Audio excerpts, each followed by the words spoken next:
శ్రీ గురుభ్యో నమ. గురు బ్రహ్మ గురు విష్ణు గురుదేవ మహేశ్వర గురు సాక్షాత్ పరబ్రహ్మ తస్మై శ్రీ గురవే నమ. సదాశివ సమారంభం వ్యాసశంకర మధ్యమం అస్వదాచార్య పర్యంతం వందే గురు పరంపరాం.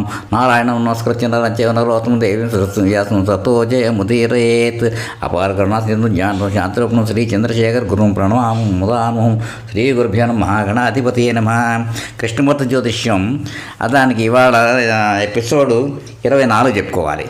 మొన్న ఏం చెప్పానంటే రాశిలో ఎలా వస్తుంది, 1 డిగ్రీలో ఉంటే ఎన్ని ప్లానెట్స్ ఉన్నా కానీ అదే స్టారు అంటే సైన్ స్టారు సబ్బు వస్తుందని చూపించాను మీకు.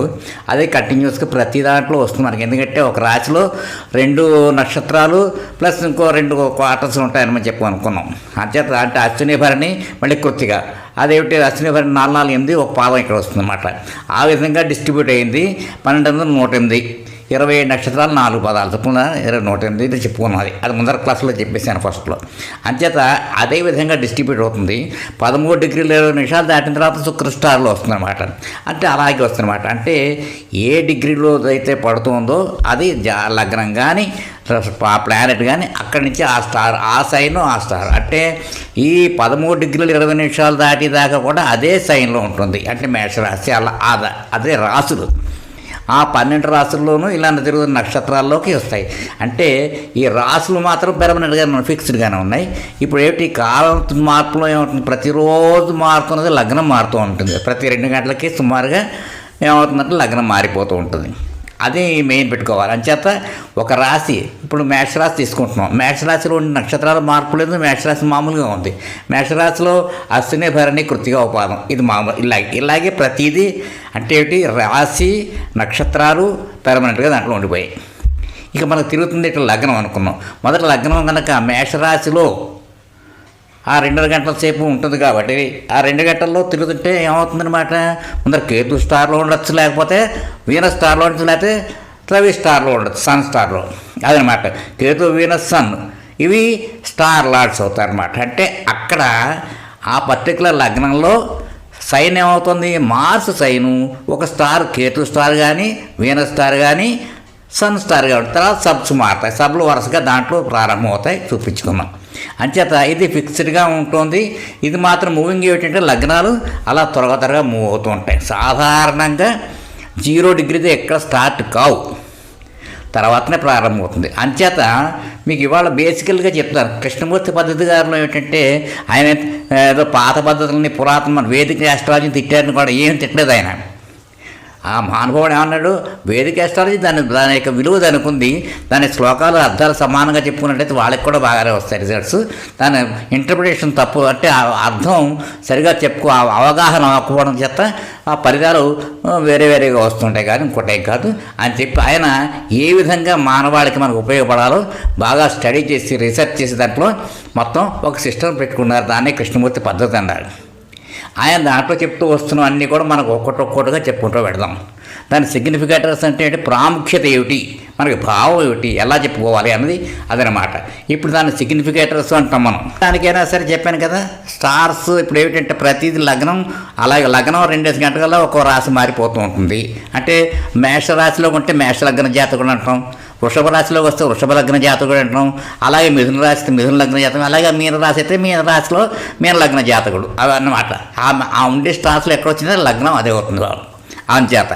అయితే ఏమిటి, లగ్నం ఒకటైనా స్టార్స్ మారుతూ ఉంటాయి కాబట్టి స్టార్స్ సబ్స్ కూడా మారుతాయి. దీనికి కృష్ణమూర్తి పద్ధతిలో స్టార్లాడు సబ్లాడు చాలా మోస్ట్ ఇంపార్టెంట్ అనమాట. అంటే దీన్ని ఒక రాశిలో ఫర్ ఎగ్జాంపుల్ 1 డిగ్రీ దగ్గర ఉందనుకుందాం, మేషరాశిలో 1 డిగ్రీ దగ్గర అంటే కేతు స్టార్ వచ్చేస్తాడు.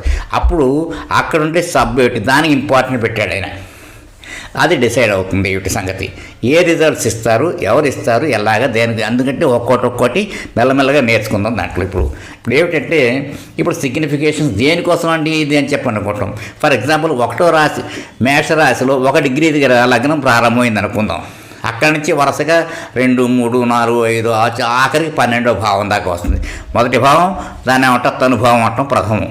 అలాగే ద్వితీయ భావం ధనలాభం ధనభావం అంటాం. అలా ఆ విధంగా ఒక్కొక్కటి తృతీయం అంటే భ్రాతృది అంటే సోదరులది, ఆ చతుర్థ భావం తల్లిది, అలాగే పంచమ భావం అంటే లాభాలు స్పెక్యులేషన్స్ అవన్నీ కూడా చెప్తాం. షష్ఠ భావం అంటే రోగం అంటే సర్వీసు అలాగే అన్నీ కూడా వస్తాయి. సెవెంత్ భావం కళతర భావం అంటాం. ఎయిత్ అంటే అనుకోకుండా అన్ఎక్స్పెక్టెడ్ ఇన్కము లేకపోతే టెన్షన్స్ ఇవన్నీ కూడా వస్తాయి. 9లో అయితే భాగ్యస్థానం అంటారు, కొంతమందికి బాధకస్థానం అవుతుంది. 9 10 రాజ్యస్థానం, 11 లాభస్థానం, 12 వ్యయస్థానం. ఇలాగే అంటే ఇప్పుడు ఇక్కడ మేషరాశిలో 1 డిగ్రీ దగ్గర లగ్నం స్టార్ట్ అయితే మీనరాశిలో 12వ భావం స్టార్ట్ అయ్యి మేషంలో 1 డిగ్రీ కంటే ముందర అంటే ఎంత సరే. ఇప్పుడు ఎక్కడైతే స్టార్ట్ చేసుకుంటున్నామో మొదటి భావం ఫస్ట్ 1 డిగ్రీ నుంచి అని చెప్పాను కదా. 12వ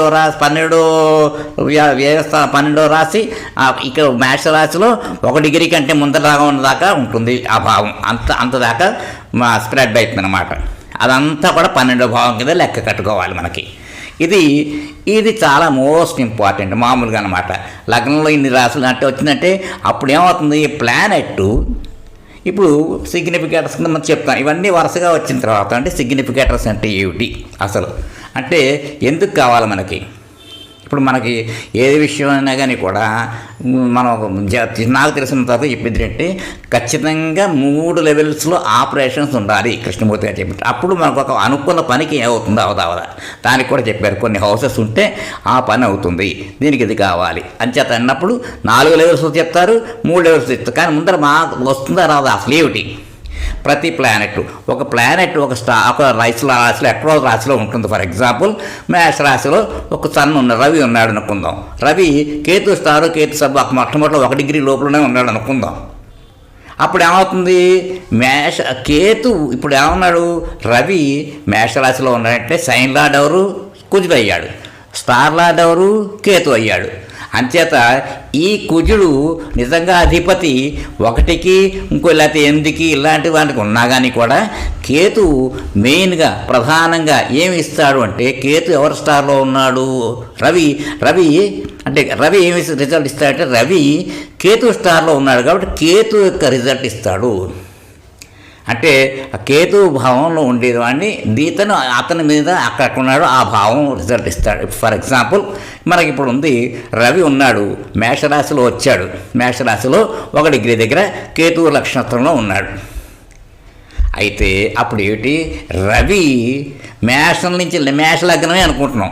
మేషలగ్నం నుంచి అయితే మేషం, వృషభం, మిథునం, కర్కాటకం, సింహం 5వ రాశికి అధిపతి అవ్వాలి మామూలుగా రవి.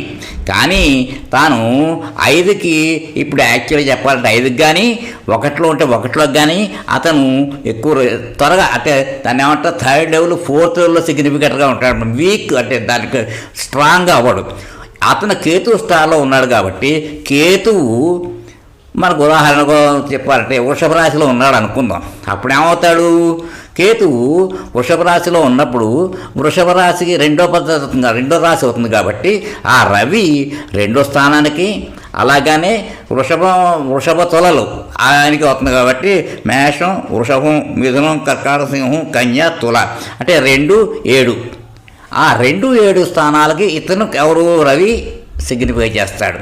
కేతు 2లోనే ఉన్నాడు కాబట్టి 2 అది స్ట్రాంగ్ అంటే 2, 2, 7 మొట్టమొదటి లెవెల్లో.